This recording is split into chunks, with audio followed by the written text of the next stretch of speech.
Hello students. तो आज हम लोग करने वाले हैं बहुत ही इम्पोर्टेंट चीज और वो है हम लोग आज पॉलिटिकल साइंस का क्वेश्चन पेपर सॉल्व करने वाले हैं। साथ में हम लोग देखेंगे कि कैसे क्वेश्चंस को अटेम्प्ट किया जा रहा है, कितने मार्क्स के क्वेश्चन को कैसे अटेम्प्ट करना है, कैसे लिखना है, और साथ में ये भी टेस्ट हो जाएगा कि आप लोगों को कितना आता है। तो आज आराम से अपना कॉपी पेन पानी वगैरह सब लेके बैठिए क्योंकि हम लोग 3 घंटे का क्वेश्चन पेपर आज सॉल्व करने वाले हैं। पॉलिटिकल साइंस से स्टार्ट करते हैं, ठीक है। ये सब तो आपको पता ही होगा कि कौन सा क्वेश्चन कितने मार्क्स का आता है। 27 से 30 क्वेश्चन जो है वो 6 मार्क्स के आते हैं। 24 से 26 क्वेश्चन जो है वो पैसेज है, कार्टून है और मैप बेस्ड क्वेश्चन है। 19 से 23 4 मार्क्स का है। 13 से 18 2 मार्क्स का है एंड 1 से 12 मल्टीपल चॉइस क्वेश्चन है। तो मैं आपको एक ट्रिक बताना चाहूंगी सबसे पहले क्वेश्चन पेपर के लिए कि ये जो आपका क्वेश्चन पेपर है आप हमेशा इसको उल्टा अटेम्प्ट करें।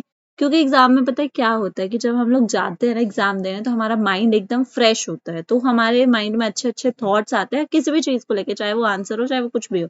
तो अगर आप उल्टा अटेम्प्ट करना स्टार्ट करेंगे तो जो 6 मार्क्स के क्वेश्चन होते हैं उनको आप ज्यादा अच्छे से लिख पाओगे और ज्यादा मार्क्स के क्वेश्चन छूटने के जो चांसेस होते हैं वो कम हो जाएंगे।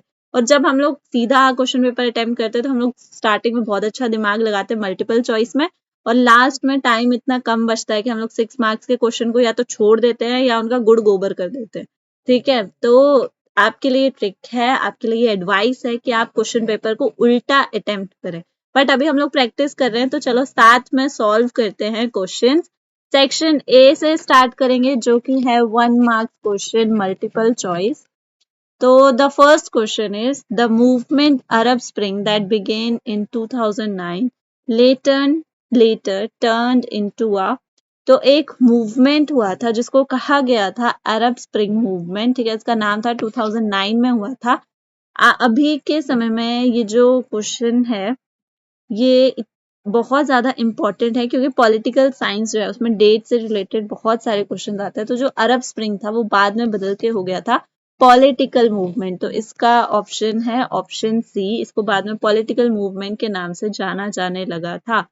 आप लोग साथ में काउंट करते रहना कि आप कितने आंसर सही दे रहे हो, ठीक है, कितने आंसर आपको आते हैं, कितने आंसर आप लिख सकते हो। Next question is name the Soviet leader who faced a coup in the year 1991। हम लोगों ने सबने सोवियत सिस्टम के बारे में पढ़ा है, सोवियत यूनियन के बारे में पढ़ा है। उसमें एक ही, जब आपको कुछ याद ना आए ना तब एक चीज याद रखना, यार हमने उस चीज के बारे में पढ़ा था और कौन सबसे ज्यादा फेमस था। तो सोवियत सिस्टम जो था 1991 में हम सबको याद है, उन्होंने 2 खतरनाक पॉलिसीज लागू करी थी, ग्लासनोस्ट एंड पेरेस्ट्रोइका।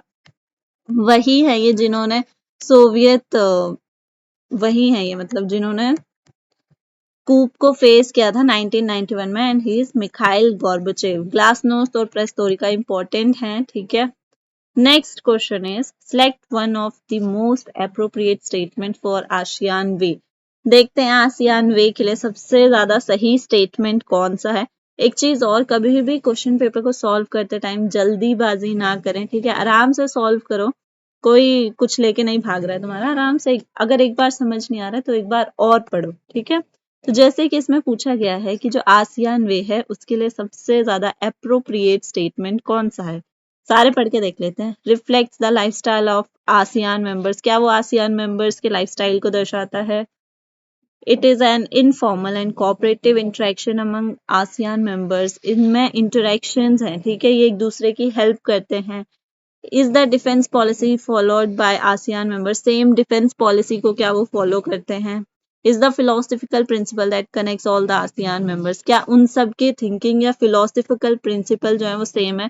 तो ना तो वो लाइफस्टाइल को दर्शाता है, ना उनके फिलोसफिकल प्रिंसिपल सेम है, ना ही वो सेम डिफेंस पॉलिसी को फॉलो करते हैं। बस उनमें एक तरीके का कोऑपरेशन है, इंटरेक्शन है, इसकी वजह से वो सारे एक दूसरे के साथ जुड़े हुए हैं। हमने पढ़ा था ना आसियान क्या है, आसियान में 10 मेंबर्स हैं, वही है ये। Okay, let's move to next question. Choose the correct set of countries that refuse to adopt the maastricht treaty and European currency euro. तो ईयू के बारे में हमने पढ़ा था, ठीक है, वहीं पे यूरो भी है, यूरोपियन यूनियन जो है उसी में यूरोपियन कंट्री यूरो को यूज किया जाता है।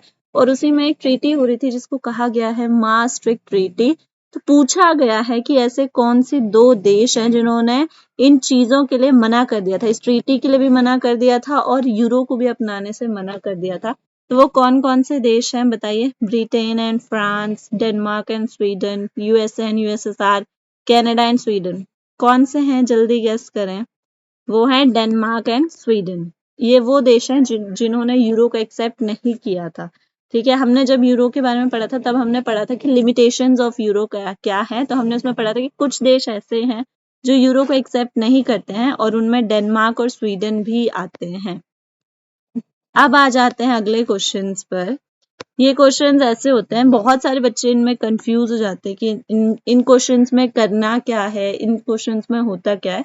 तो इसमें होता है एक असर्शन है, ठीक है, एक बात कही जा रही है और रीजन दिया जा रहा है। क्या ये जो रीजन है वो इसके लिए वैलिड है?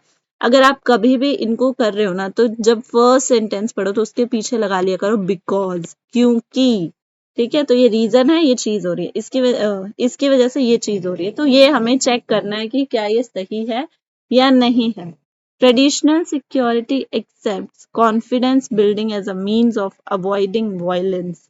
ट्रेडिशनल सिक्योरिटी, ध्यान से पढ़े, आराम से पढ़े, कोई जल्दी नहीं है हमें। Traditional security accept confidence building as a means of avoiding violence. इसमें कहा जा रहा है जो ट्रेडिशनल सिक्योरिटी है वो ये एक्सेप्ट करता है कि हमें वायलेंस को अवॉइड करना चाहिए। ओके, ट्रेडिशनल सिक्योरिटी ये चीज को एक्सेप्ट करता है कि हमें उसको वायलेंस को अवॉइड करना चाहिए। रीजन क्या है? Because confidence building is a process in which countries share ideas and information with their rivals. उनका ये कहना है हमें इसलिए इसको अवॉइड करना चाहिए क्योंकि सब देश जो हैं वो आपस में अपने आइडियाज शेयर करते हैं, चाहे वो उसका दुश्मन ही क्यों ना हो। और ये दोनों की दोनों स्टेटमेंट गलत हैं। ठीक है, तो फर्स्ट वाले में ऑप्शन होगा ऑप्शन बी। इसके ऑप्शंस पता है सबके एक साथ ही दे दिए गए हैं ऊपर, दोनों क्वेश्चंस के ऊपर है, तो इसका होगा A and B are true. और सॉरी, सही है ये दोनों। Traditional security accepts confidence building as a means of, हाँ ये एक्सेप्ट करते हैं कि कम से कम लड़ाई झगड़ा होना चाहिए, क्योंकि हम लोग, हाँ सही तो बात है कि शेयर कर रहे हैं आइडियाज, बट वॉयलेंस इसलिए कम होना चाहिए क्योंकि वॉयलेंस की वजह से बहुत सारे देश बर्बाद हो जाते हैं। इसलिए नहीं कम होना चाहिए क्योंकि हम लोग अपने आइडियाज शेयर कर रहे हैं, हम लोग सब दोस्त बन चुके हैं, ये सब चीजें नहीं है।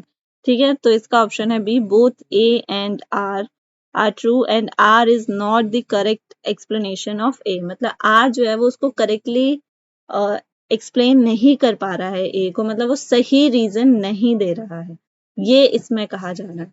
ओके, नेक्स्ट अगला क्वेश्चन भी ऐसा ही है, पढ़ के देखिए और जवाब दें। The real challenge to Indira Gandhi came not from the opposition but from within her own party. जो इंदिरा गांधी थी उनके लिए असली चैलेंज जो था वो अपोजिशन नहीं था बल्कि उनकी खुद की पार्टी थी। तो ये चीज सही है, बहुत बार इंदिरा गांधी के साथ ऐसा हुआ है कि उनकी खुद की पार्टी ने उनका साथ नहीं दिया है। ठीक है, तो हाँ हम कह सकते हैं कि उनकी खुद की पार्टी जो थी वो उनको अपोज कर रही थी, क्योंकि because she had to deal with the syndicate, of course a group of powerful and influential leaders from within the Congress. तो आपको बहुत अच्छे से याद होगा कि इंदिरा गांधी जो थी, जब प्रेसिडेंट के लिए इलेक्शंस हो रहे थे तो इंदिरा गांधी ने अपना अलग किसी को खड़ा किया था और सिंडिकेट्स ने अलग खड़ा किया था अपना कैंडिडेट, जिसमें इंदिरा गांधी का कैंडिडेट जो था वो जीत गया था। इसकी वजह से सिंडिकेट जो थे वो उनसे बहुत ज्यादा नाराज हो गए थे, बहुत ज्यादा लड़ने लगे थे, बहुत ज्यादा चिढ़ने लगे थे। तो इसकी वजह से दोनों ये जो स्टेटमेंट्स हैं दोनों स्टेटमेंट्स करेक्ट हैं और आर अच्छे से एक्सप्लेन भी कर रहा है ए को। ठीक है, आई होप आप लोग भी साथ साथ में सॉल्व कर रहे होंगे और अपने पॉइंट्स भी काउंट कर रहे होंगे। आगे बढ़ते हैं। टेररिज्म रेफर्स टू, बताओ आतंकवाद किससे क्या दर्शाता है? आतंकवाद क्या है? A bomb blast in a market place और train etcetera. Systematic creation of atmosphere of fear in society using brutal violence, an external attack by any military group, violence created by a group of people or an individual। बहुत सारे लोगों को लग रहा होगा an external attack by an military group, ठीक है, तो ये नहीं होगा, यहाँ पे मिलिट्री ग्रुप लिखा हुआ है, कोई फौज और किसी फौज का हमला कोई आतंकवादी हमला नहीं होता है, ठीक है। ये किसी कोई देश करता है, मिलिट्री ग्रुप का जो हमला होता है वो कोई देश करता है, वो कोई आतंकवादी हमला नहीं होता। इसको हम लोग बैटल कह सकते हैं या हम इसको वॉर कह सकते हैं, सीधा सीधा। Okay, violence created by a group of people और एन इंडिविजुअल, इसको भी हम लोग नहीं कहेंगे, क्योंकि ये जो वायलेंस होती है ये कोई भी क्रिएट कर सकता है, बट हम उनको आतंकवादी नहीं कहते। इन लोगों का क्या होता है, इनका एटमॉस्फेयर ऑफ फियर होता है। तुम लोग डरते हो ना भाई, सोचते होगे कि कहीं आतंकवादी से सामना ना हो जाए, तो एक तरीके से ये एटमॉस्फेयर ऐसा देते हैं जो कि बहुत ज्यादा फियरफुल हो, बहुत ज्यादा डरावना हो, और ब्रूटल वायलेंस का यूज करते हैं, ठीक है। मतलब एकदम खतरनाक मारने का तरीका होता है इनका। चलो अब आ जाते हैं ट्रू फॉल्स, बचपन में बहुत करते थे, यहाँ पे भी कर लेते हैं। Which of the following statement about NITI Aayog is true या आर ट्रू, मतलब इनमें से ऐसी कौन कौन सी स्टेटमेंट्स जो हैं नीति आयोग के बारे में जो सच है। NITI Aayog acts as a think tank of union government, तो हाँ, नीति आयोग जो है वो यूनियन गवर्नमेंट के थिंक टैंक की तरह काम करता है, वो उसके लिए सोचता है। NITI Aayog acts against terrorism, नहीं, इसका कोई लेना देना नहीं है टेररिज्म से। नीति Aayog acts in spirit of cooperative federalism, आपको याद होगा फेडरलिज्म क्या है, तो हाँ, ये यूनियन और स्टेट गवर्नमेंट के बीच में अच्छा रिश्ता बनाता है, उन दोनों की जो लड़ाई झगड़े वो सॉल्व कराता है। This is correct, this is correct, this is not correct. NITI Aayog decides more role for bigger states and smaller role for smaller state, सही बात है, वो सब स्टेट्स को उनके रोल बताता है कि किसको क्या चीज करनी है, किस कहाँ पर क्या चीज लागू होनी चाहिए। तो कौन कौन से करेक्ट है, 1 3 4, ये रहा 1 3 4 करेक्ट। अब आ जाते हैं नेक्स्ट, ये कुछ जो हैं ये आपको नाम याद करने होंगे। Name the personality who drafted second 5 year plan, ऐसे कौन से इंसान हैं जो जिन्होंने सेकंड 5 ईयर प्लान लागू किया था।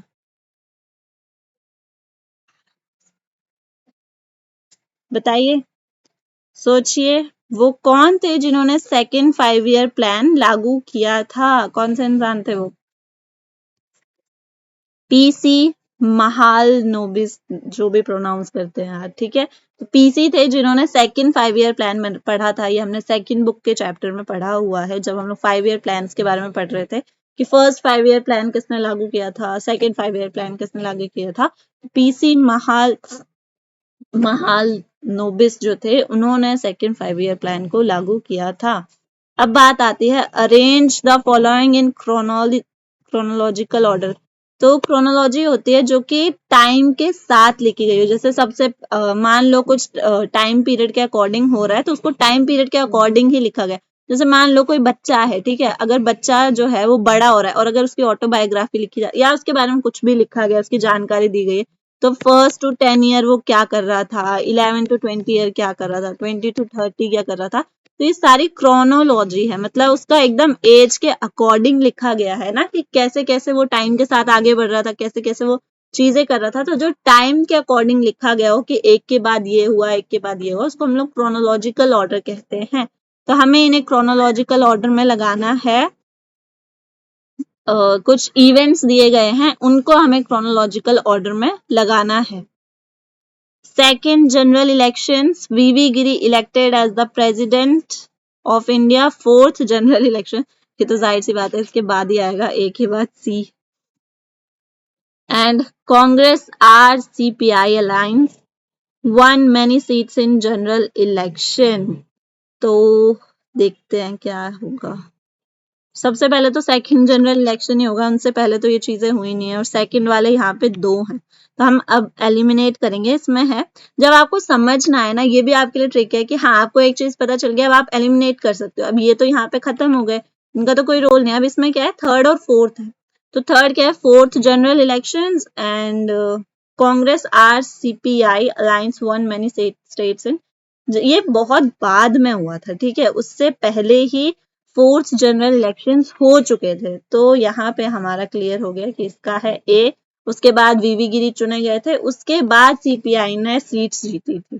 तो आप लोग समझ रहे होंगे सबसे पहले क्या हुआ, सबसे पहले सेकंड जनरल इलेक्शंस हुए, फिर उसके बाद फोर्थ जनरल इलेक्शंस हुए, फिर वीवी गिरी जो थे उनको प्रेसिडेंट बनाया गया, और उसके बाद सीपीआई जो थी उसने कांग्रेस आर के साथ मिलकर बहुत सारी सीटें जीत ली और एक ग्रैंड अलायंस बनाया। ओके, अब आ जाते हैं नेक्स्ट क्वेश्चन पर। वेरी इंपॉर्टेंट क्वेश्चन, ये आपको, ये चांसेस हैं कि आपके इस क्वेश्चन पेपर में भी आए और ये आपको हेल्प करेगा कुछ खास आंसर लिखने में भी। नेम द जज of Allahabad high court who declared Mrs Indira Gandhi's election as invalid. Allahabad high court के जज कौन थे जिन्होंने मिसेस इंदिरा गांधी के इलेक्शन को इनवैलिड कहा था, बताइए। ही वॉज जगमोहन लाल सिन्हा, जिन्होंने ये फैसला दिया था कि इंदिरा गांधी एमपी नहीं रहेंगी, वो अपनी पावर्स का यूज नहीं कर सकती। ये सारे के सारे फैसले दिए गए थे जगमोहन लाल सिन्हा के जरिए। Next one, find the odd one out in the context of proclamation of emergency। चलो odd one out गेम खेलेंगे। इसमें से odd कौन सा है, इमरजेंसी के दौरान क्या क्या चीजें हुई थी वो हमें देखना है। तो कॉल फॉर टोटल रेवोल्यूशन हुआ था, रेलवे स्ट्राइक हुआ था, गुजरात मूवमेंट हुआ था, नक्सलाइट मूवमेंट नहीं हुआ था। नक्सलाइट मूवमेंट अलग है यार, नक्सलाइट मूवमेंट बाद में हुआ था। तो इसका आंसर है सी। तो यहाँ तक आपका हो चुका है first section complete. I hope आप लोगों ने भी इसको सॉल्व किया होगा साथ साथ में और समझा भी होगा और कुछ क्वेश्चंस आपने रिवाइज भी करे होंगे इसके थ्रू। अब आ जाते हैं सेकंड सेक्शन पे जिसमें हर क्वेश्चन है 2 मार्क्स का। ओके, अब जो ये वाले क्वेश्चंस होते हैं ना, इसमें ट्राई करना कि आप आंसर्स को पॉइंट में लिख सको, क्योंकि पॉइंट में क्या हो जाता है, टीचर्स के लिए इजी हो जाता है चेक करना और वो देखने में भी अच्छा लगता है। जब बच्चे ऐसे पैराग्राफ में लिखते जाते हैं वो खिचड़ी लगता है, कई बार टीचर्स का पढ़ने का मन भी नहीं होता है। तो इसकी वजह से ट्राई करना कि आप आंसर जो है वो 2 मार्क्स वाले या 4 मार्क्स वाले या 6 मार्क्स वालों को पॉइंट में लिखे। वैसे मैं अभी साथ साथ में बताती चलूंगी कि कौन सा आंसर कैसे लिखा जाए।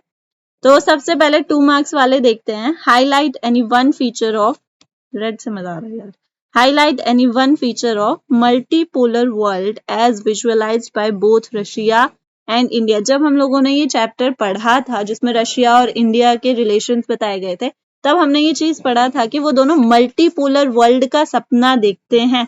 तो उसका हमें एक फीचर बताना है कि वो किस तरीके से क्या चाहते हैं वो मल्टीपोलर वर्ल्ड में।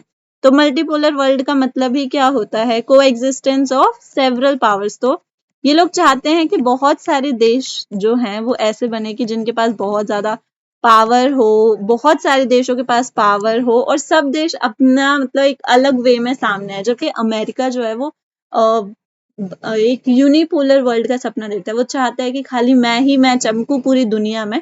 जबकि इंडिया और रशिया चाहते हैं कि हर देश आगे बढ़े, हर देश तरक्की करे।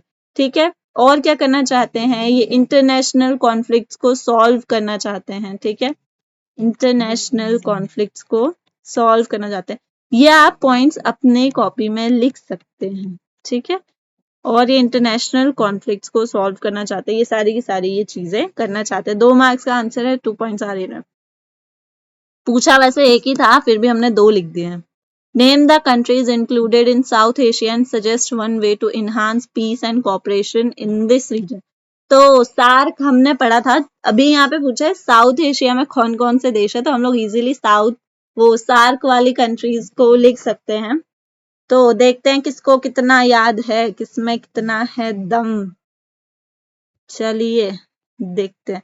तो सब, अगर आपको याद करना है कि सार्क में कौन कौन से देश हैं, तो सबसे पहले याद कर लो इंडिया।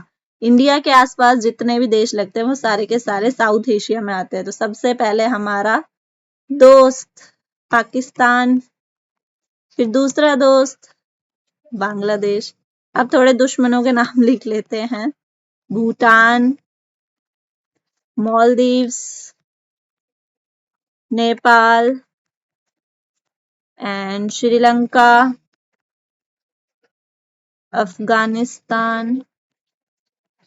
हो गए इतने, हाँ ये सारे के सारे जो हैं ये हमारे साउथ एशिया के मेंबर्स हैं, साउथ एशियन कंट्रीज हैं। अब पूछा गया इस क्वेश्चन को, देखो 1+2 लिखा गया। 1+2 का क्या मतलब है कि इसको 2 हिस्सों में पूछा गया। तो यहाँ से है कि suggest one way to enhance peace and cooperation in this region. बताओ किस तरीके से हम लोग इस रीजन में शांति को बढ़ावा दे सकते हैं, तो शांति को बढ़ावा दे सकते हैं अगर टेररिज्म खत्म हो जाए, ठीक है, टेररिज्म को खत्म करके, एजुकेशन को प्रमोट करके, साफ्टा को प्रमोट करके। साफ्टा मुझे कमेंट करके बताना कि साफ्टा क्या है, ठीक है, ये सारी की सारी चीजें हम लोग लिख सकते हैं।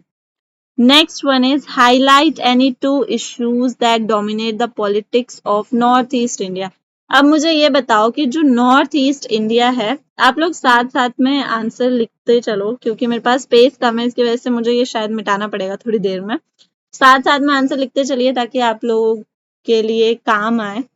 तो next one is highlight any two issues that dominate the politics of north east India. ऐसे कौन कौन से दो मुद्दे हैं जो नॉर्थ ईस्ट इंडिया में बहुत ज्यादा डोमिनेट करते हैं या बहुत ज्यादा हैं। ये भी देखो, इसमें दो इश्यूज बोला है, हर एक एक हमेशा ना मार्किंग स्कीम को देखते हुए चला करो। अगर दी हो तो, कई बार नहीं दी होती है, अगर दी है तो देख लिया करो, इसको मतलब आपको 2 पॉइंट्स लिखने हैं। तो ऐसे कौन कौन से हैं, तो सबसे पहले तो वो अपनी अलग देश की मांग करते हैं बहुत बार, पहले की बात हो रही है, अभी की बात नहीं हो रही है, ठीक है।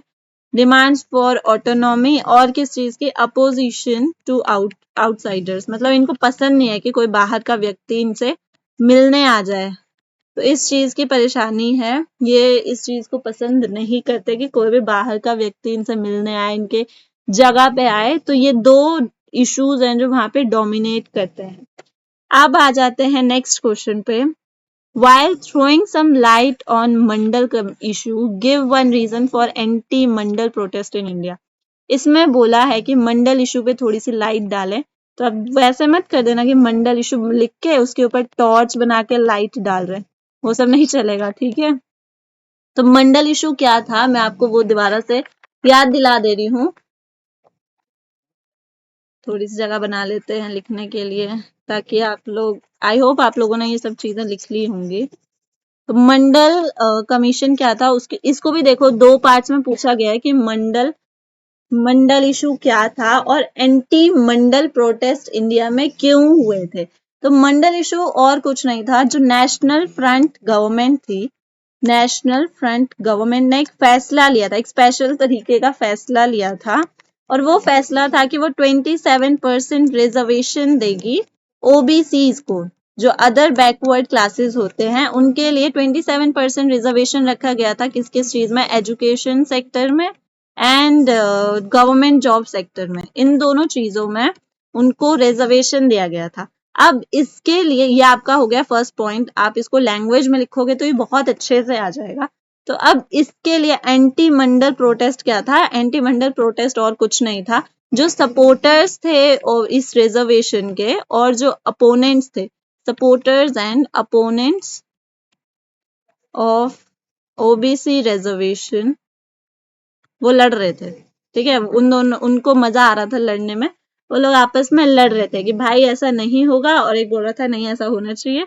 तो उस चीज का ही इशू था एंटी मंडल प्रोटेस्ट, और कुछ नहीं था। जो सपोर्टर्स थे और जो अपोनेंट्स थे वो दोनों आपस में लड़ रहे थे। आई होप आप लोगों को समझ में आ रहा होगा, और साथ साथ में लिखते चलिए, कथा सुनने का कुछ फायदा नहीं होता है, लिखते चलोगे तो आपको काम आएगा, ओके।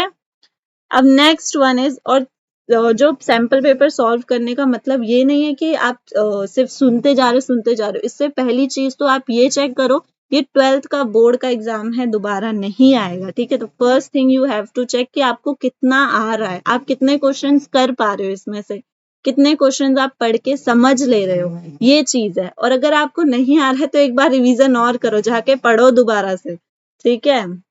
शॉर्ट नोट्स बनाया करो, इसलिए मैं हमेशा कहती हूँ कि शॉर्ट नोट्स बनाया करो, इस टाइम पे, एग्जाम टाइम पे वो सबसे ज्यादा काम आते हैं।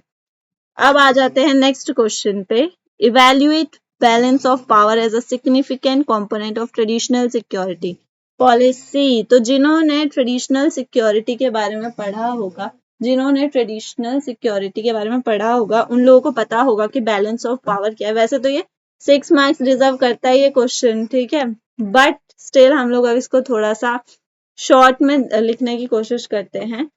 बैलेंस ऑफ पावर और कुछ नहीं है, ये कहता है कि अगर कोई देश है, एक नहीं मतलब जो भी देश है, उनको हमेशा अपनी पावर बैलेंस करके चलना चाहिए। बैलेंस किसके साथ करनी चाहिए, जो देश उनके साथ लग रहा हो, जो देश उनका दुश्मन हो, तो जितनी शक्ति उसके पास है ना, उतनी शक्ति अपनी बढ़ा लो। ये होता है balance of power. For example, अगर हमारे साथ चाइना लग रहा है, ठीक है, हमारे साथ कुछ एरिया जो है वो चाइना शेयर कर रहा है, तो हमारा काम है कि जितना चाइना के पास पावर है, जितना वो डेवलप्ड है, हम भी खुद को उतना पुश करें कि हम भी उतने ही डेवलप हो जाएं। वो कहलाएगा बैलेंस ऑफ पावर।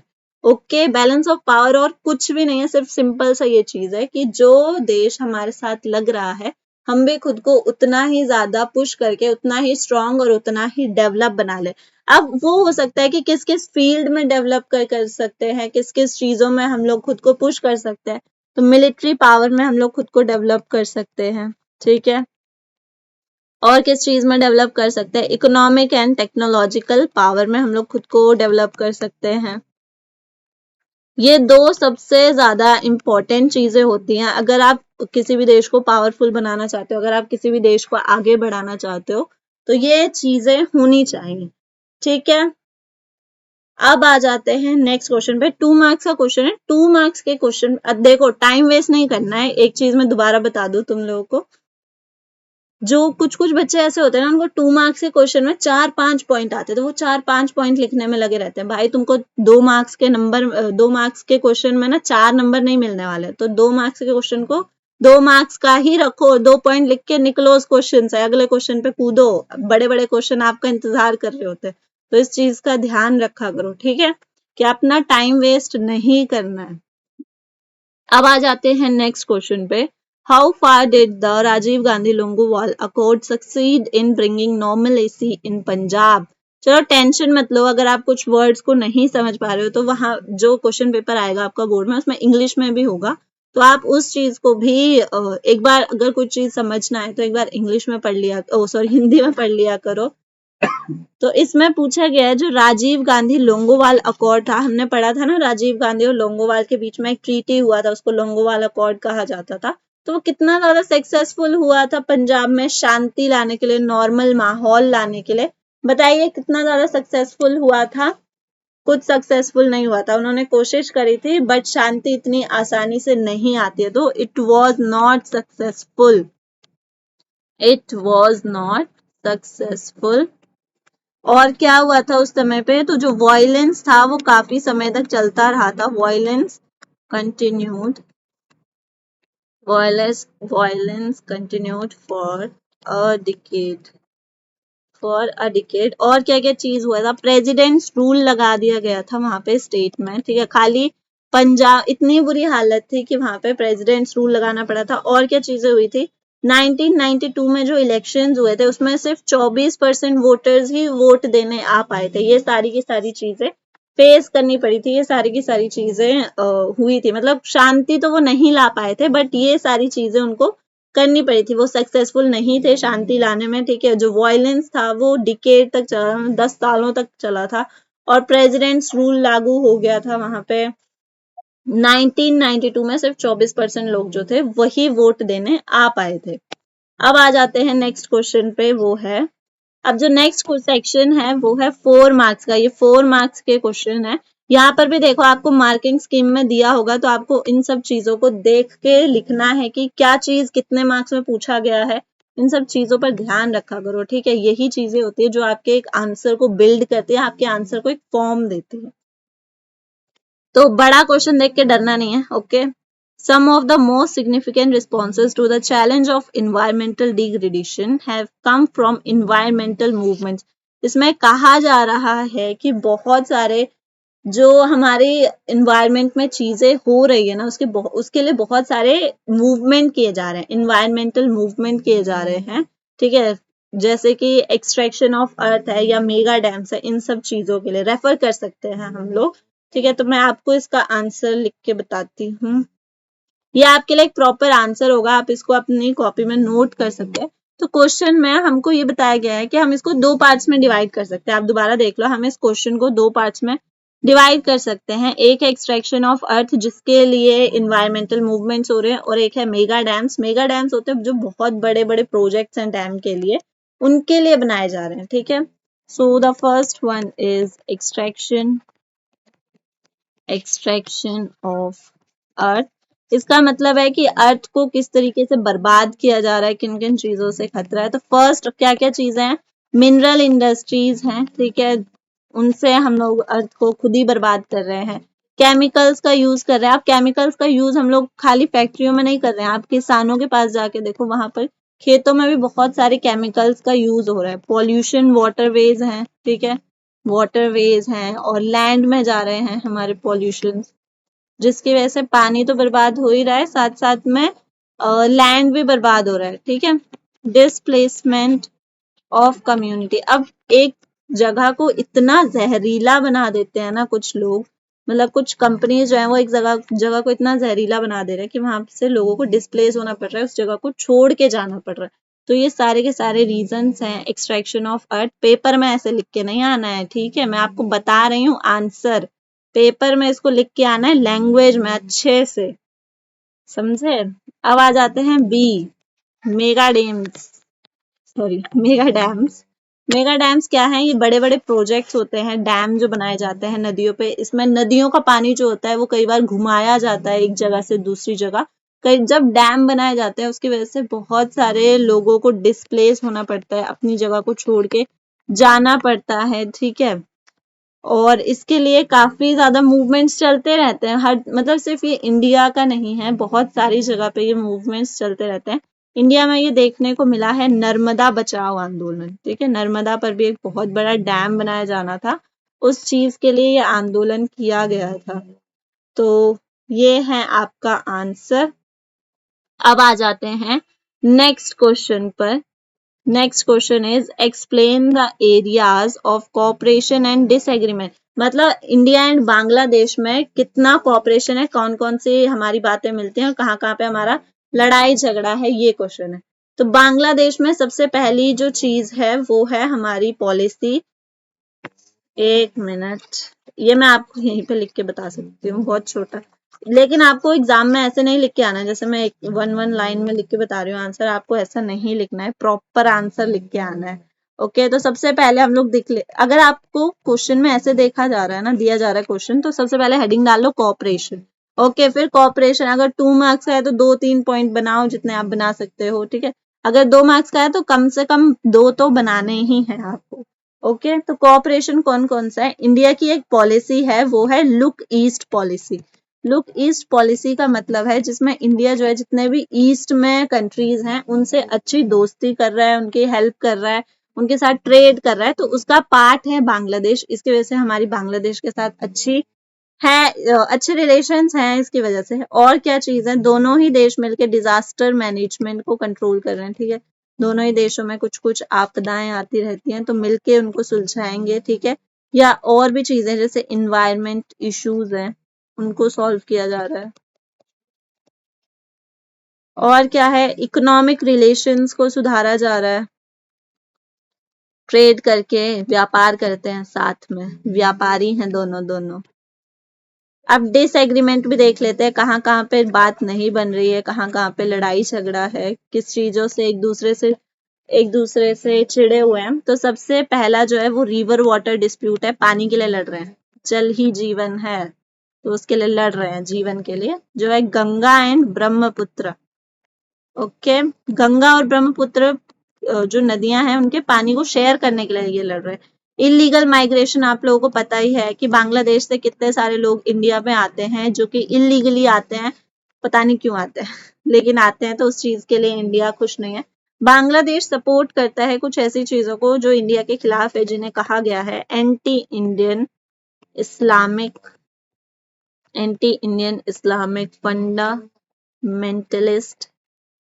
ग्रुप्स, ठीक है। कुछ ऐसे ग्रुप्स हैं जो इंडिया के अगेंस्ट में काम करते हैं, इंडिया के अगेंस्ट में बोलते हैं, और बांग्लादेश उनको सपोर्ट करता है। तो कोई अगर हमारे खिलाफ बोलेगा तो हम पसंद करेंगे, हम पसंद नहीं करेंगे। Okay, so this is your question. अब आ जाते हैं नेक्स्ट क्वेश्चन पे। Do you agree with the statement that the foreign policy of independent India has pursued the dream of peaceful world? Support your answer with 3 suitable arguments। तो क्या आपको लगता है कि इंडिया की जो फॉरेन पॉलिसी है इंडिपेंडेंट इंडिया की, क्या वो सच में अपना सपना पूरा कर रही है, जो पीसफुल वर्ल्ड का हम लोग सपना देखते हैं, हम लोग हमेशा से कहते हैं कि हमें शांति वाला देश चाहिए, हमें दुनिया में शांति बनानी है। तो क्या आप इस चीज से एग्री कर रहे हैं? तो यस, आई एग्री। और आप लोग भी एग्री करते हो क्योंकि इंडिया ये चीज कर रहा है, ठीक है, आपका स्टेटमेंट अलग नहीं हो सकता। तो कौन कौन सी ऐसी चीजें हैं जो इंडिया ने करी हैं जिससे हम लोग ये कह सकते हैं कि इंडिया जो है वो पीसफुल वर्ल्ड बनाने की रास्ते पे है? सो फर्स्ट थिंग जो उसने करी है, नेम को इम्प्लीमेंट करा है। नेम जो है उसको हम लोग कहते हैं नॉन अलाइनमेंट मूवमेंट। मोस्टली इसके ऊपर आप 2-3 पॉइंट्स लिख दोगे। नॉन अलाइनमेंट मूवमेंट जो है ये तब लाया गया था जिस समय पे कोल्ड वॉर चल रही थी। कोल्ड वॉर के समय पे क्या हुआ था, यूएसए ने बनाया था नाटो। नाटो जो था नॉर्थ अटलांटिक ट्रीटी ऑर्गेनाइजेशन। मैं दोबारा रिपीट कर रही हूँ, जो नोट्स बना रहे हैं वो नोट्स बना लो। नॉर्थ अटलांटिक ट्रीटी ऑर्गेनाइजेशन, वो आपसे एमसीक्यू में भी पूछ सकता है कि नाटो का फुल फॉर्म क्या है, ठीक है। तो इसका क्या था, जो जो देश यूएसए को सपोर्ट करते थे वो नाटो से जुड़ गए थे, और जो जो देश यूएसएसआर को सपोर्ट करते थे वो जुड़ गए थे वार्सा पैक्ट से। लेकिन इंडिया ने क्या करा, इसकी वजह से ना लड़ाई बढ़ती जा रही थी। ये जो कोल्ड वॉर था उसका समय और ज्यादा बढ़ता ही जा रहा था। तो इंडिया बहुत समझदार था। इंडिया ने क्या करा, उसने कहा ना मैं नाटो में जाऊंगा ना मैं वार्सा में जाऊंगा, मैं जाऊंगा नेम में, अलग रास्ता। तो इंडिया ने नेम अपनाया था। इसकी वजह से कोल्ड वॉर जो था वो थोड़ा शांत हुआ था। कोल्ड वॉर को थोड़ा ठंडक मिला था कि मतलब कोल्ड वॉर नहीं होना चाहिए। और इसमें क्या था कि वो दूसरे देशों के साथ मिलकर ये बनाया जा रहा था। इसमें दूसरे देश जुड़ रहे थे, बहुत सारे, इंडिया के अलावा बहुत सारे ऐसे देश थे जो 1940s में आजाद हुए थे, जैसे साउथ अफ्रीका है, चाइना भी था बट चाइना इसमें नहीं जुड़ा था, और भी कुछ देश थे। तो वो सब देश जो थे वो एक दूसरे की हेल्प करके नेम बना के उसमें अपना योगदान दे रहे थे, ना कि कोल्ड वॉर को बढ़ावा दे रहे थे। और क्या चीज है इंडिया की फॉरेन पॉलिसी में, इंडिया जो है वो कभी भी, इंडिया की एक बहुत अच्छी फॉरेन पॉलिसी है कि इंडिया कभी भी फर्स्ट अटैक नहीं करता है। ओके, आप इंडिया की हिस्ट्री उठा के देख लो, इंडिया ने आज तक कभी किसी देश पर पहले अटैक नहीं करा है, क्योंकि ये इंडिया की फॉरेन पॉलिसी है। और बहुत अच्छी फॉरेन पॉलिसी है क्योंकि इसी के जरिए वो देश दुनिया में शांति बना के रख सकता है। ओके, तो आई होप आप लोगों को ये आंसर भी समझ में आ गया होगा। Next one is analyze two reasons for the imposition of national emergency in India on June 25, 1975। अरे बहुत इजी क्वेश्चन, आप लोगों तो इसको पढ़ पढ़ के हलवा कर दिया होगा। जून 25, 1975 में इमरजेंसी क्यों लगाई गई थी, क्या रीजन था नेशनल इमरजेंसी का? बहुत अच्छे से आप लोगों को याद होगा। जिनको याद नहीं है इसका मतलब उन्होंने कोई भी चैप्टर पढ़ा ही नहीं है। ओके, तो जिन पढ़ो पहले उस चैप्टर को। ये सारे के सारे मैंने जो आपको अभी आंसर्स लिखाए मैं ऑलरेडी इनको पढ़ा चुकी हूँ, ठीक है, शॉर्ट में उनकी वीडियो डाल चुकी हूँ। अगर आपको अभी भी तैयारी करनी है तो आपके पास लास्ट मोमेंट है, आप वहां से देख के कर सकते हो। एकदम शॉर्ट में मैंने चीजें पढ़ाई, मतलब शॉर्ट में आपको समझाने के लिए पढ़ाई, चीजें वो पूरी कंक्लूडेड है, ठीक है, खत्म है वो चीजें उतनी, लेकिन आपको इजीली समझ आए, आपको शॉर्ट में उसके नोट्स मिल जाए, वो सारी चीजें मैंने करी है एंड मोमेंट पे आपको समझने के लिए। तो जिन्होंने नहीं पढ़ा है वो वहां से अभी भी पढ़ सकते हैं। तो रीजंस फॉर इमरजेंसी क्या थी, इंदिरा गांधी ने जो इलेक्शंस करे थे तो उनके ऊपर ये आरोप लगाया गया था कि उनके जो इलेक्शंस हैं वो इनवैलिड हैं, उन्होंने चीटिंग करी है। इसकी वजह से इलाहाबाद जो है उसकी हाई कोर्ट में उन पर केस कर दिया गया था, और वहां पे जज थे, कौन जज थे, जगमोहन लाल सिन्हा ने ये फैसला सुनाया था कि वो एमपी नहीं है और वो अपनी पावर्स का यूज नहीं कर सकती हैं काफी समय तक। तो ये रीजन था स्पेशली, इसलिए उन्होंने इमरजेंसी लगाई थी। और क्या रीजन था कि हमारे जो अपोजिशन पार्टीज हैं वो बहुत समय समय पर बोलती रहती है, तो उस समय पर भी जो अपोजिशन थे उसमें जयप्रकाश नारायण थे जिन्होंने इंदिरा गांधी का इस्तीफा मांगा था। इंदिरा गांधी इस्तीफा नहीं देना चाहती थी, और बट जयप्रकाश नारायण बहुत ज्यादा प्रेशर बना रहे थे। तो ये दो रीजन थे। पहला रीजन है कि उनके ऊपर इनवैलिड केस का चार्ज लगा था और वो उनको एमपी के पद से हटा दिया गया था, और क्या बोलते हैं, और उनकी पावर्स भी छीन ली गई थी, वो अपनी पावर को यूज नहीं कर सकती थी काफी समय तक। और दूसरा रीजन था, जयप्रकाश नारायण जो थे वो इंदिरा गांधी का इस्तीफा मांग रहे थे, ठीक है, वो काफी ज्यादा धरना वगैरह कर रहे थे कि हाँ इस्तीफा दो। ये भी आंसर कंप्लीट हो गया। सुना करो, ठीक है, मैंने बोला है तो सुनो, उसको नोट्स में बनाओ। अब आ जाते हैं 23rd क्वेश्चन पे। चलो देखते हैं, आप लोगों ने इतनी मेहनत करी है। 23rd क्वेश्चन आपके लिए होमवर्क है। आप मुझे कमेंट में बताओगे कि इसका आंसर क्या होगा, और अगर आपको नहीं आएगा तो आप मुझे कमेंट में ये भी बता देना कि नहीं आ रहा है, मैं एक्सप्लेन कर दूं, तो मैं आपको ये नेक्स्ट अलग से इसकी वीडियो बना के एक्सप्लेन भी कर दूंगी। बट ये आपके लिए होमवर्क रहेगा, और हल्के में मतलब होमवर्क किया करो। अच्छे बच्चे होमवर्क करते हैं, स्कूल खत्म होने वाला है, कभी तो होमवर्क करो यार। अब आ जाते हैं नेक्स्ट सेक्शन पे, जो है योर फेवरेट सेक्शन, पैसेज पढ़ के आंसर देने का। ठीक है, तो ये देख के ही पता लग रहा है कि पैसेज कुछ यूरोपियन यूनियन आसियान से जुड़ा हुआ है। चलो क्वेश्चन पे चलते हैं कि क्या क्या क्वेश्चन कह रहा है। Name the political leader who chair the 11th conference of BRICS. जो 11th कॉन्फ्रेंस हुई थी ब्रिक्स की, उसके पॉलिटिकल लीडर कौन थे, नाम दिया हुआ है? बहुत बार ऐसा होता है ना कि नाम नहीं दिया हुआ होता है, मतलब आंसर इसके नहीं दिए होते हैं, बट आई नो वो थे जैकब जुम्मा, जिन्होंने 11th कॉन्फ्रेंस ब्रिक्स की, ब्रिक्स में पॉलिटिकल लीडर थे। ओके, उनका नाम था Jacob Zuma. Next question, which among the following statement about BRICS is correct. ये तो आप लोग बता दोगे, ब्रिक्स के बारे में आपने पढ़ा। BRICS was founded to promote the welfare, correct बताना है, ठीक है, इस चीज पर भी ध्यान दिया करो। कभी करेक्ट पूछा होता है, कभी इनकरेक्ट पूछा होता है, तो कई बार ना बच्चे उल्टा करके आ जाते हैं, तो उस चीज पे ध्यान से पढ़ा करो। BRICS was founded to promote the welfare of people of South Asia. यहीं पे गलत हो गया, साउथ एशिया के लिए ये थोड़ी ना बनाया गया, साउथ एशिया के लिए तो सार्क बनाया गया। BRICS countries respect mutual equality, हमने अभी तक पढ़ा ही नहीं किया ऐसा कोई भी देश, कोई भी ऑर्गेनाइजेशन ऐसा कर रहा हो। BRICS was establish to create a free trade agreement, गलत, ये तो है ही नहीं ब्रिक्स में। The headquarter of BRICS are at Kathmandu, चलो ये ठीक है, ठीक है, जो ब्रिक्स है उसके हेडक्वार्टर जो है वो काठमांडू पे है, नेपाल में है। ब्रिक्स टर्न्ड इनटू ब्रिक्स, अच्छा, BRIC turned into BRICS after the inclusion of South Africa in its first meeting. कौन से देश में साउथ अफ्रीका जो है वो ब्रिक में जुड़ा था? वेरी वेरी इंपॉर्टेंट क्वेश्चन, जल्दी बताओ। तो वो जुड़ा था 2010 में, 2010 में ब्रिक जो था वो इनके साथ जुड़ा था। अब आ जाते हैं नेक्स्ट क्वेश्चन पे। BRICS was founded in 2006 in which country, कौन से देश में ब्रिक्स को पाया गया था, मतलब कौन से देश में उसको स्थापित किया गया था, एस्टेब्लिश किया गया था? चाइना, ठीक है, 2006 में इसको बनाया गया है। 2 पैराग्राफ में नहीं, अच्छा ये वो है map based question, yours very very favourite. तो जो हिस्ट्री का मैप होता है बहुत, वो तो बहुत इजी होता है कि नाम दे दिए और उसको पॉइंट कर दो। ये वाले में आप लोग थोड़ा सा कंफ्यूज हो जाते हो, तो इसमें क्या करना होता है, आपको ना क्वेश्चंस दिए होते हैं, यहाँ पे नंबर्स दिए हुए हैं, जैसे फर्स्ट है तो यहाँ पे पढ़ोगे, फर्स्ट वाला जो है, the state where a coalition led by CPI form the government in year 1957। ऐसा कौन सा स्टेट है जहाँ पे सीपीआई ने सरकार बनाई थी? ठीक है, 1957 में। अब यहाँ पे आप ढूंढ सकते हो कि कौन, 4 ऑप्शन है आपके पास, पहचानो और ढूंढो।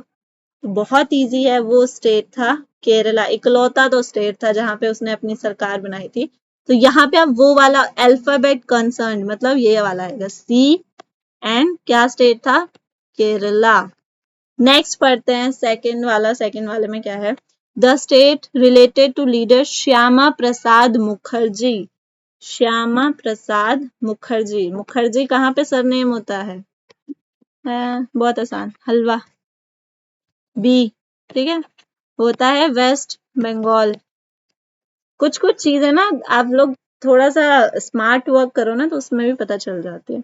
The state related to Karpoori Thakur implemented reservation for backward classes. ऐसा कौन सा स्टेट है जहाँ पे बैकवर्ड क्लासेस के लिए रिजर्वेशन स्टैब्लिश करी गई थी कारपुरी ठाकुर द्वारा? तो वो है डी, बिहार। बिहार में रिजर्वेशन करी गई थी। अब ए तो वैसे तो हम समझ ही गए कि ए बचा है, जो है तमिलनाडु। फिर भी पढ़ लेते हैं क्या था तमिलनाडु का ऑप्शन। तो तमिलनाडु है। The state related to K Kamaraj who started mid day meal कहाँ स्टार्ट हुई थी? अरे बहुत इजी था। मिड डे मील तमिलनाडु में स्टार्ट हुई थी, याद रखना इस चीज को। ये अंधों के लिए है, तुम्हारे लिए नहीं है। अंधों पढ़ लेना, कहीं पेपर में इसको करने बैठ जाओ। ठीक है, अंधों के लिए है वो। ओके, अब आ गया। ये ना बच्चों को बहुत ज्यादा परेशान करता है ये जो चीज है कार्टून। ठीक है, तो थोड़ा सा ध्यान से देखते हैं कि क्या क्या चीजें इसमें बताई गई हैं। ये हमें जवाहरलाल नेहरू दिख रहे हैं। ये इंडियन टेरिटरी चाइनीज जैसा कुछ दिख रहा है, मोमोज जैसा। अब बाकी क्वेश्चन पढ़ के समझ आएगा कि क्या है ये। बॉर्डर डिस्प्यूट, हाँ सही बोला। India and China 1960, Pandit Nehru was having talk with his counter part dash in China which proved futile. तो 1960 में जो बातचीत हुई थी नेहरू और किसके बीच में हुई थी चाइना में उस टाइम, और कौन था सोचो। दलाई लामा कहाँ के थे? दलाई लामा तो तिब्बत के थे। जाओ एन लाई, जाओ एन लाई थे क्या? नहीं, जाओ एन लाई तो आजादी से पहले थे। जिनपिंग तो अभी हैं। तो एक ही बचा, माओ। ये कुछ चीजें ना भी पता हो ना तो आप एलिमिनेट करके पता लगा सकते हो। ठीक है, आप खुद देखो, दलाई लामा तिब्बत के थे। जाओ इन लाइन हमने पता हुआ जो ओपन डोर पॉलिसी वगैरह के टाइम पे थे वो। प्रेसिडेंट जिनपिंग आज के समय में हो ही नहीं सकते। फिर यही बचा इकलौता। अब आ जाते हैं नेक्स्ट क्वेश्चन पे। Name the place in Indian territory which was occupied by China in the war in the year 1962। आपको याद होगा हमने पढ़ा था कि चाइना के साथ 1962 में एक वॉर हुआ था जिसमें चाइना ने हमारे इंडिया के 2 हिस्से अपने कब्जे में ले लिए थे। बताओ कौन कौन से थे? एक तो था अक्साई चीन और एक नेफा, अरुणाचल प्रदेश। थोड़ा सा, पूरा नहीं, थोड़ा सा हिस्सा लिया है उसका। Dash was the defence ministry of India during the Indo China war. बताओ बच्चा, कौन थे जब इंडो चाइना वॉर 1962 में? हमारे डिफेंस मिनिस्टर कौन थे? वो थे Baldev Singh. Last question, name the agreement sign between India and China. Very very easy, very very easy. बताओ कौन सा एग्रीमेंट हुआ है इंडिया और चाइना के बीच में? पंचशील एग्रीमेंट हुआ है यार, और क्या हुआ है? तुम भी ऐसे ही परेशान होते रहते हो। ये भी अंधों के लिए है। अंधों ध्यान से देखो, अंधों के लिए क्वेश्चन है।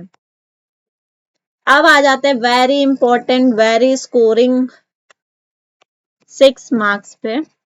ठीक है, इनको सबसे पहले करना है, और मैं आपको बता दूं इनको करना कैसे। जब भी आप 6 मार्क्स का क्वेश्चन स्टार्ट करने लगेंगे, सबसे पहले आपको 2 to 3 लाइन्स में, 2 से 3 लाइनों में इंट्रोडक्शन लेना है। ठीक है, लिखना है जो भी उस क्वेश्चन में पूछा गया होगा उसमें कोई चीज मार्क कर लेना, जो चीज इंपॉर्टेंट है, जो चीज पे फोकस किया जा रहा है, उसको 2 से 3 लाइन में इंट्रोड्यूस करना है।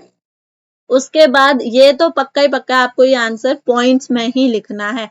आप चाहे हेडिंग डाल के लिखो, चाहे कैसे भी लिखो, बट लिखना आपको पॉइंट्स में ही। स्टार्ट करते हैं।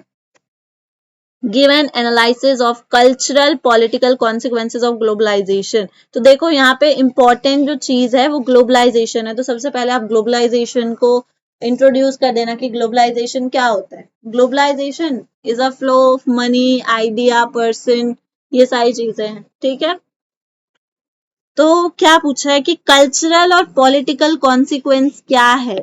ठीक है, सांस्कृतिक और राजनीतिक परिणाम बताइए। देखो एक चीज और है, अपना जो आंसर है उसको लिमिट मत करना ये सोच के कि सिर्फ नेगेटिव ही लिखना है। यहाँ पे बताया नहीं है कि नेगेटिव लिखना है या पॉजिटिव लिखना है, दोनों लिख सकते हो आप अपना आंसर बड़ा करने के लिए। तो सबसे पहले इसको पता है कैसे लिखा जाएगा। हेडिंग, पहले तो आप इंट्रोडक्शन तो लिख ही दोगे 2 से 3 लाइन में, फिर हेडिंग डालना कल्चरल कॉन्सिक्वेंस ऑफ ग्लोबलाइजेशन। उसके बाद अपने पॉइंट स्टार्ट करना है। एक ये 3 मार्क्स में डिवाइड होगा, तो 3 मार्क्स में कल्चरल आएगा, 3 मार्क्स में पॉलिटिकल आएगा। कल्चरल में क्या क्या चीजें हम लोग आज के समय कल्चर, कल्चर से समझो। तो पहली चीज वेस्टर्न ड्रेसिंग में हम लोग हो गए हैं। ठीक है, आजकल सूट सलवार कौन पहनता है? बहुत कम लोग सूट सलवार की तरफ, ज्यादातर लोगों को देखो वेस्टर्न कल्चर की तरफ जा रहे हैं। सिर्फ लड़कियों की बात नहीं हो रही है, लड़कों की भी हो रही है। धोती कुर्ता कौन पहनता है आज के समय में? लड़कों को देखो वेस्टर्न जीन्स वीन्स में घूम रहे हैं। ठीक है, वेस्टर्न फूड आज के समय में हम लोग अपना रहे हैं। अपना दाल चावल छोड़ छोड़ के लोगों को बर्गर, पिज्जा, चाउमीन सब पसंद आ रहा है। ओके, सॉन्ग्स में आप लोग सोच सकते हैं कौन आज के समय में अरिजीत सिंह सुनता है, सब टेलर स्विफ्ट के पीछे भाग रहे हैं। ओके, तो ये सारे कल्चर चेंजेस है। लैंग्वेज को देख लो, हमारी मातृभाषा हिंदी है लेकिन खुद लोगों को हिंदी बोलने में शर्म आती है, इंग्लिश झाड़ते रहते हैं जहां देखो वहां। तो ये सारे कल्चरल कॉन्सिक्वेंसेज है। अब तुम चाहो तो इनको पॉजिटिव में भी लिख सकते हो, इनको आप नेगेटिव में भी लिख सकते हो, depends on your way of writing. Okay, कि आप कैसे लिखना चाहोगे। एक चीज और मैं आपको क्लियर कर दूं, वेस्टर्न का मतलब है कि हम अमेरिकन से कंपेयर कर रहे हैं, ठीक है। वेस्टर्न यहाँ पे हम लोग अमेरिका के कल्चर को कहते हैं, ठीक है। तो वेस्टर्न ड्रेसिंग हो गया, वेस्टर्न फूड हो गया, फूड, लैंग्वेज, सॉन्ग्स, ये सारे के सारे जो हैं ये वेस्टर्न कल्चर को दिखाते हैं। अब आ जाते हैं पॉलिटिकल कॉन्सिक्वेंसेस पे, वो आप लिखोगे बी करके, B, B1 is political consequences. Political consequences क्या है कि जो ये ग्लोबलाइजेशन है ये बहुत ज्यादा दखल देते हैं हमारे स्टेट्स में, तो ये हमारे स्टेट्स को इनकैपेबल बना देते हैं कुछ भी करने से, कई बार ये रोक देते हैं, ठीक है। और एक पॉजिटिव हम लोग लिख सकते हैं कि ये हमारे जो स्टेट्स होते हैं इनको स्ट्रॉन्ग बनाते हैं, वहां पे हमें टेक्नोलॉजिकल सपोर्ट मिलता है। जैसे आज के समय में हम इंडिया को कह सकते हैं, इंडिया में न्यू पार्लियामेंट बननी है, ठीक है, वहां पे हम लोगों ने टेक्नोलॉजी का यूज किया जा रहा है, तो टेक्नोलॉजिकल सपोर्ट मिलता है। नए कानून अपना सकते हैं हम लोग, जो इंडिया ने किया था आजादी के समय में, ग्लोबलाइजेशन ही था वो भी, नए कानून को हम लोग अपना सकते हैं, ये ग्लोबलाइजेशन के कॉन्सिक्वेंसेज है। Next one is 3 reasons for resistance to globalization. चकरा गए रेजिस्टेंस पढ़ के, तो चकराओ मत, पूछा है कि ग्लोबलाइजेशन के अगेंस्ट में क्यों बोला जाता है। अब इसमें तुम भर भर के जो तुम्हारे दिल में आ रहा है नेगेटिव वो बता सकते हो कि ग्लोबलाइजेशन के अगेंस्ट में क्यों बोला जाता है। तो फर्स्ट थिंग क्या है, ग्लोबलाइजेशन के अगेंस्ट में क्यों बोला जाता है कि ये कैपिटलिस्ट को सपोर्ट करता है, ठीक है। बताओ कैपिटलिस्ट क्या होता है। कैपिटलिस्ट होता है जहां पे प्राइवेट सेक्टर को ज्यादा अहमियत दी जाती है, ठीक है, प्राइवेट सेक्टर को हम लोग कैपिटलिज्म कहते हैं। तो क्या अब तुम लोग सोच रहे होगे ये तो अच्छी बात है, बट इसका नेगेटिव पॉइंट क्या है, ये रिच को रिचर बना रहा है, अमीर को और गरीब और अमीर को और अमीर और गरीब को और गरीब बनाता जा रहा है, ठीक है।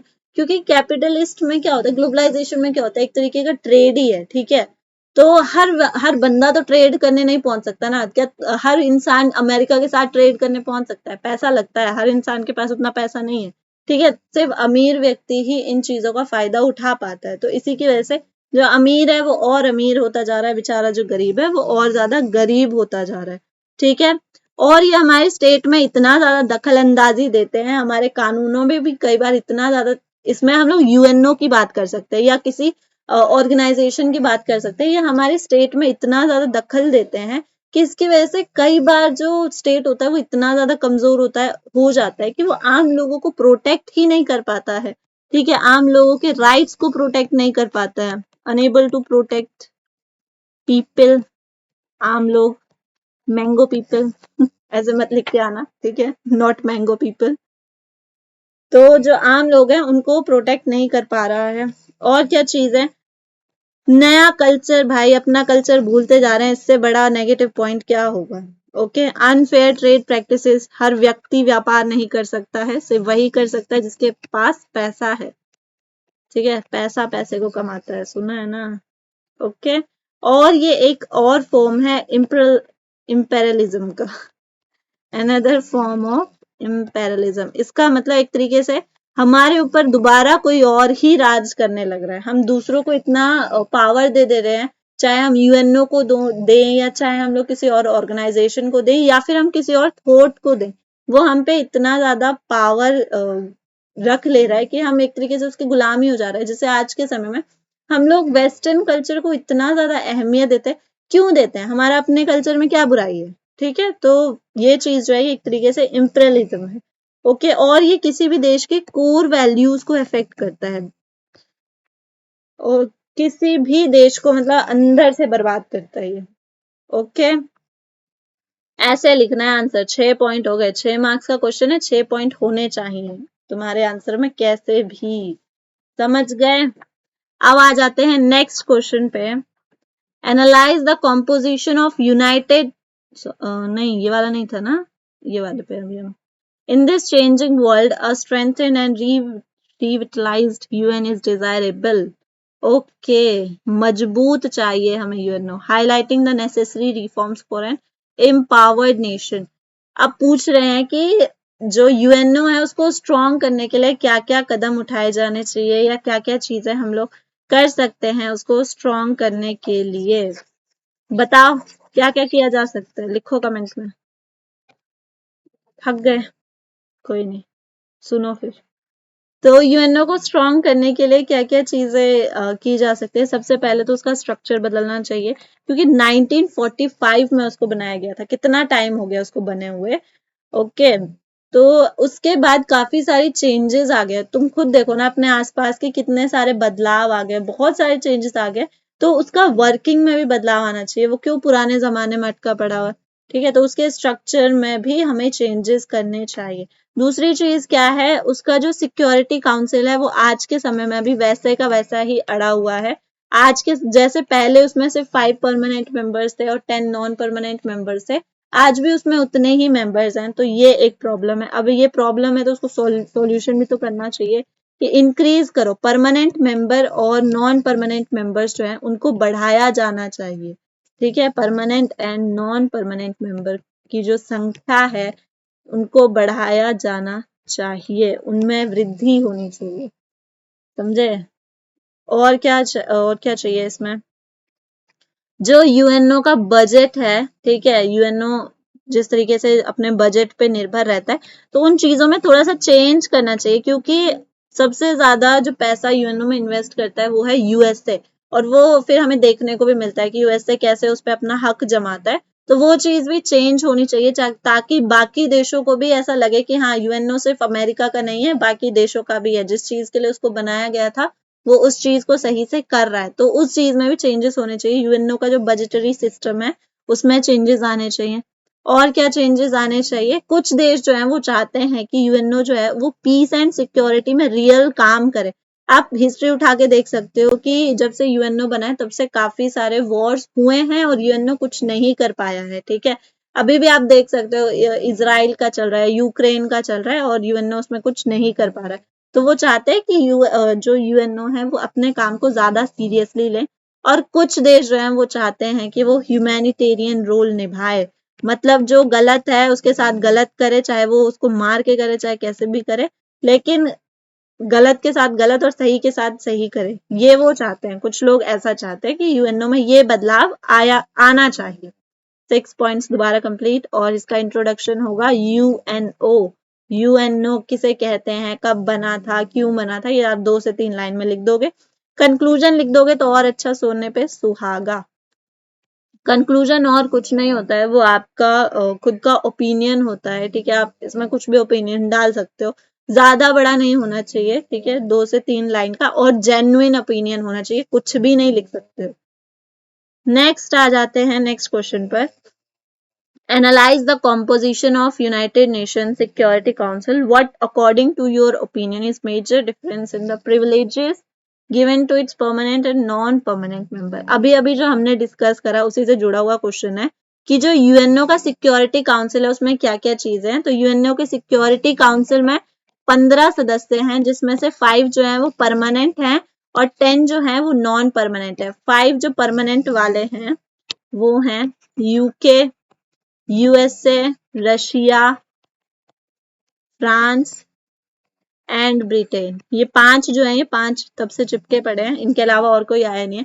और जो 10 हैं वो हर बार बदलते रहते हैं। ठीक है, हर 2 साल में इलेक्शन होते हैं और उनको बार बार चुना जाता है। ये इनका कॉम्पोजिशन है सिक्योरिटी काउंसिल का। ठीक है, इनको 2 साल में चुना जाता है। अब बात आती है डिफरेंस क्या है परमानेंट और नॉन परमानेंट मेंबर पे। तो पहला डिफरेंस तो ये है कि जो परमानेंट मेंबर है ये वर्ल्ड वॉर 2 के बाद मोस्ट पावरफुल देश थे। ठीक है, मोस्ट पावरफुल थे ये, इसकी वजह से इनको परमानेंट मेंबर बनाया गया था। ठीक है, और आज के समय में इनके इनके बाद और भी बहुत सारे देश हैं जो पावरफुल हो गए, उनको भी इसमें सीट मिलना चाहिए, जैसे कि इंडिया भी आता है उसमें। और नेक्स्ट क्या है, जो ये परमानेंट मेंबर्स हैं इनके पास वीटो पावर है, वीटो की शक्ति है, वीटो का हथियार है जो भी हम कह सकते हैं। और क्या पावर है, परमानेंट मेंबर्स का जो भी डिसीजन होता है वो हर मेंबर को मानना होता है, हर जितने भी देश है उन सब पे वो लागू होता है। और वहीं पे अगर हम लोग दूसरे तरफ नॉन परमानेंट मेंबर्स की बात कर ले तो ऐसा कोई भी पावर जो है वो नॉन परमानेंट मेंबर्स के पास नहीं है। तो यहाँ पे आपका ये आंसर भी हो जाता है खत्म। लिखने का तरीका है खाली, अगर आपको चाहिए हो कि मैं इनका पूरा आंसर की बना के सबमिट करूं तो आप उस चीज के लिए मुझे कमेंट करके बताना, मैं वो चीज भी कर सकती हूँ आपके लिए। नेक्स्ट क्वेश्चन है, enlist the main consideration for bringing the princely state with Indian union, name the leader. अच्छा, तो जब हमारा देश आजाद हुआ था ना, अब ध्यान से सुनते चलो, ठीक है, जो जो मैं बोल रही हूँ उसको अपने अपनी भाषा में लिखते चलो, अपने शॉर्ट नोट्स में बनाते चलो, मैं आपको आंसर समझा रही हूँ। इसमें पूछा गया है जब प्रिंसली स्टेट्स बने थे, जब इंडिया आजाद हो रहा था तो उनका मेन कंसिडरेशन क्या था और कौन सा लीडर था जिसने सबसे बड़ा रोल प्ले किया था और उसका क्या रोल था। तो सबसे पहली बात, जब हमारा देश आजाद हुआ था तो प्रिंसली स्टेट्स जो थे उनको कुछ चॉइसेस दी गई थी। क्या चॉइसेस दी गई थी, कुछ को मतलब ये कहा गया, कुछ को क्या, सबको ही कहा गया था कि या तो वो पाकिस्तान के साथ मिल सकते हैं, या वो इंडिया के साथ मिल सकते हैं, या वो आजाद रह सकते हैं। ठीक है, ये 3 चॉइसेस दी गई थी। ज्यादातर जो प्रिंसली स्टेट्स थे उन्होंने इंडिया के साथ मिलना चाहा, लेकिन कुछ स्टेट्स ऐसे थे जो पाकिस्तान के साथ मिलना चाहते थे और कुछ ऐसे थे जो इंडिपेंडेंट रहना चाहते थे। नाम आप लोगों को पता ही है। तो अब बात आती है कि वो महापुरुष कौन थे जिन्होंने उनको इंडिया के साथ मिलाया। तो वो उस समय इंडिया के deputy prime minister and home minister Sardar Vallabh Bhai Patel थे। नाम याद रखना, उनको आयरन मैन ऑफ इंडिया भी कहा जाता है। ठीक है, सरदार वल्लभ भाई पटेल, इन्होंने इन सबको प्रिंसली स्टेट्स को इंडिया में मिलाया था। ओके, और इनका जो मेन मुद्दा था, इन्होंने मतलब मेन क्या काम करा था, मेन रोल क्या था इनका, कि इन्होंने मेन रोल यही था, इन्होंने प्रिंसली स्टेट्स को इंडिया में मिलाया था।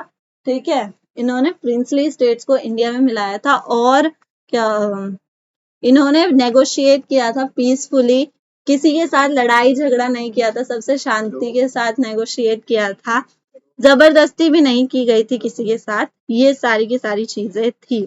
अब आ जाते हैं नेक्स्ट क्वेश्चन पे, coalition government proved to be a boon for democracy in India. जो कोalition गवर्नमेंट है वो डेमोक्रेसी के लिए क्या अच्छी रही है, अपने स्टेटमेंट को प्रूव करना है। ये भी मैं आपको होमवर्क देती हूँ, आप भी इस आंसर को, ये दोनों आंसर को आप सॉल्व करके बताओगे, मैं एक्सप्लेन नहीं कर रही हूँ।